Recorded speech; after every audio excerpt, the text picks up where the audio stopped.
You know that feeling when you pick up a bargain welder, think you've scored a deal, and then a week later you're standing over a half-finished project because the machine sputters out at the wrong amperage or the torch just won't hold a steady arc? I've been there, watching cheap units lose power the moment you try to weld something thicker than a kitchen sink faucet. That hesitation is what makes me pause before I hand you a recommendation, because the last thing you want is another regret-filled return. Link is in the description if you want to check the product details on Amazon. The Everlast PowerTIG 325EXT is positioned as a step up from those budget-friendly models, promising a blend of AC and DC capability, pulse control, and even stick welding in a single cabinet. It's a 2024 model, so it's got the latest IGBT power modules, which, on paper, should translate to smoother starts and less heat buildup inside the inverter. The question I kept asking myself while digging through specs and the handful of user comments that do exist was simple: does that tech actually make a difference in the everyday shop, or is it just marketing speak? Let's start with the setup. The unit runs on 220V, so you'll need a dedicated circuit if you're in a typical home garage, something you can't ignore if you don't already have a 3-phase outlet. Once you get it plugged in, the wiring is straightforward: power cord, gas hose if you're doing AC on aluminum, and the torch.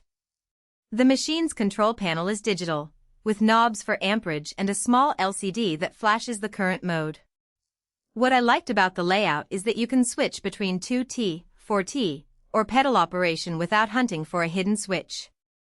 That's a real time saver if you're moving from a thin sheet metal job to a thicker structural piece and need to change the foot pedal behavior on the fly.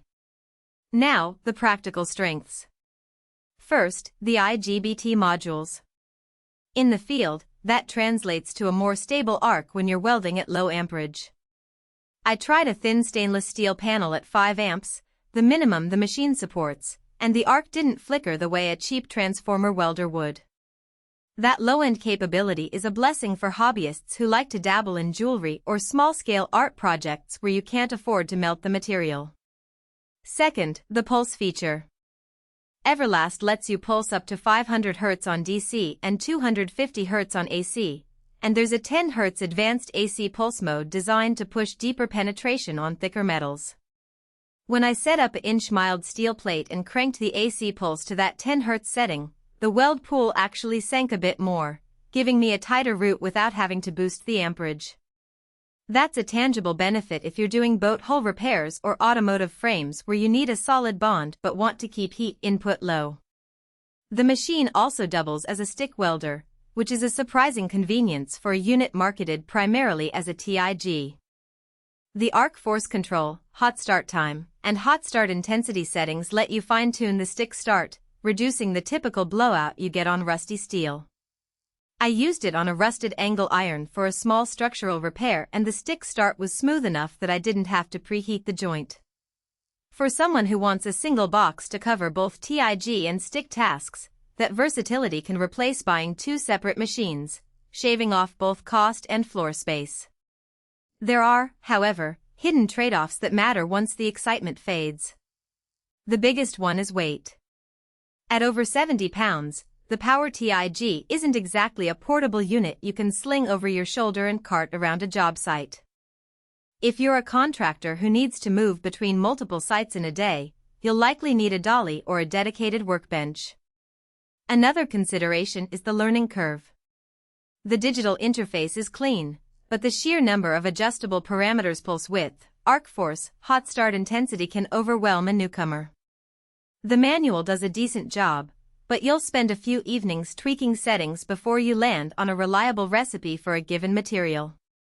Who should buy it?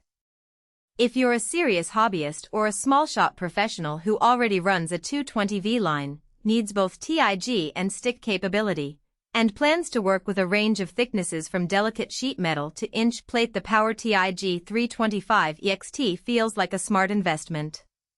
Its low amp stability, pulse options, and dual process flexibility give you tools that cheap alternatives simply don't provide. It also makes sense if you're working with aluminum, because the AC mode with pulse control helps you avoid the common balling issue that many entry-level welders struggle with. Who should skip it? If you're just starting out, only need a basic stick welder for occasional repairs, or don't have a dedicated 220V circuit, you'll probably be better off with a simpler, lighter stick-only unit. The extra features become unnecessary baggage if you never intend to use TIG or pulse welding. Also, if you need true